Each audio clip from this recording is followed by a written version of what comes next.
Even if the person they are going to elect has very bad manners, is a criminal, but the cult leader presents a bigger picture and he tells you, no. Think of the bigger picture. It is very difficult for society to think unanimously an issue. You'll find a large number will rethink the issue and get. But because they are still overweighed by that other larger number, which has not rethought that, which has not seen the light, which has not internalized the jail they are in, it still becomes very difficult. And you see, when a relationship has become cultic, like the relationship of the Luo with their kingpin has become cultic. What do you mean by that? It has grown into their blood.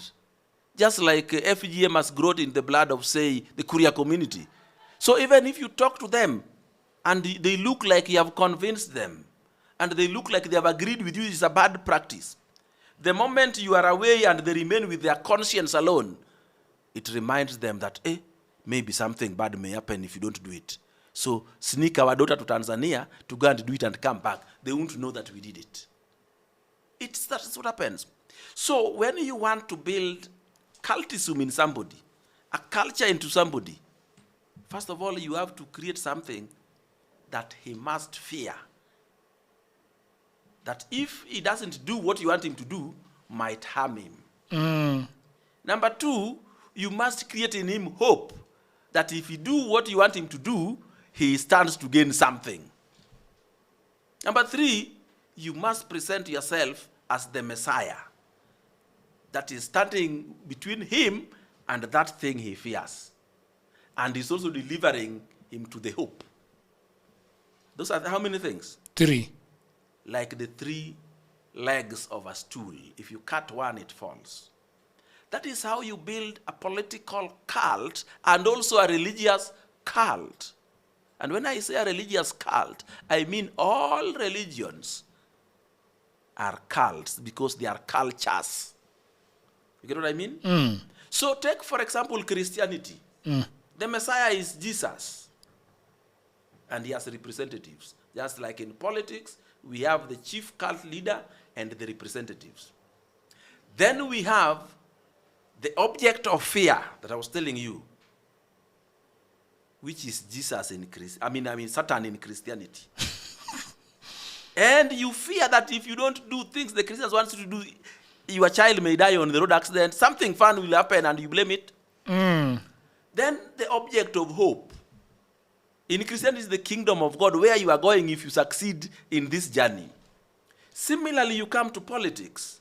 And I want you to be specific to the Luo Nyanza when you're talking about the 3 things. When you come to politics, yeah, you find we have the hope of getting into government.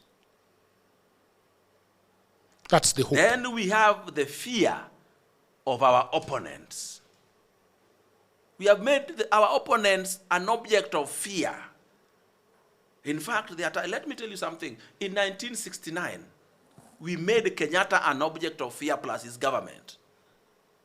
After the shooting in By Kisumu? setting him up to shoot people. You know, the people who were shot in Kisumu was a setup. Was it? Those people were given boiled bangi juice to drink in the night, and they were told, hata ukipiga Kenyatta na mawe, nothing will happen to you. Hii ni manyasi. There are some histories about our nation you need to know, and the nation is Luo nation. And that is what even Gachagua is doing today. What Gachagua is doing to ensure that the Kikuyu youth go to the roads and they commit those crimes that you know they will always commit. And when they die on those roads, in those protests, they hate the government, and the government becomes an object of fear. And in this case, the particular government is the government of President William Ruto. That is why you see, even a crime that is committed by an individual policeman without an external command, like the one we saw in the street, is still blamed on the president. Yet, the person blaming the president for that is a headmaster of a school and is never blamed when a child in the school commits a crime, or even a teacher. But for him, he wants Ruto to take responsibility of the smallest person in government to the largest. Even when the guy has been taken to court, he still wants President William Ruto to take responsibility. Because they want to make him an object of hate. And fear. An object of fear. A boogeyman. And they tell you, when we succeed in all this, I will now make you, the Gen Zs, ministers and PSS. And this person is spoiling A, B, C, D. When I take over, he will no longer spoil that. So, he's creating for you an object of hope, a destination to go to when you have won the war. And I am the Messiah. I am the only one who can stand between you and this bad man. That is how cults are built. And cult is from the word culture. Or rather, culture is from the word cult. So, in the true sense of the word, even a religion is a cult, even though we say it's a good cult.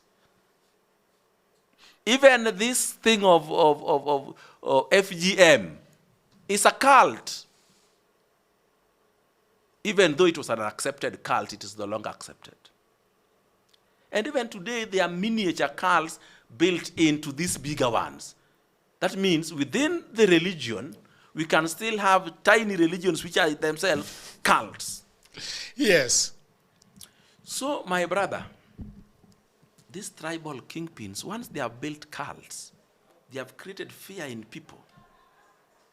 The people say, I can only employ a Christian in my home. Similarly, the electorate say, I can only elect a person from ODM, assuming ODM is the cult.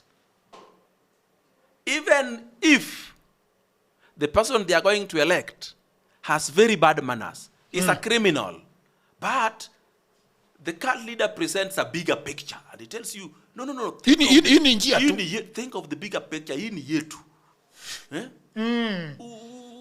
That guy is a small man. Hata akibaki hapo, tutafika Canaan, alafu will come back for him. Yes.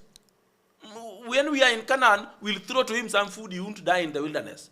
But this is the very person who would have pushed you through the wilderness into a better Canaan than even the tribal kingpin.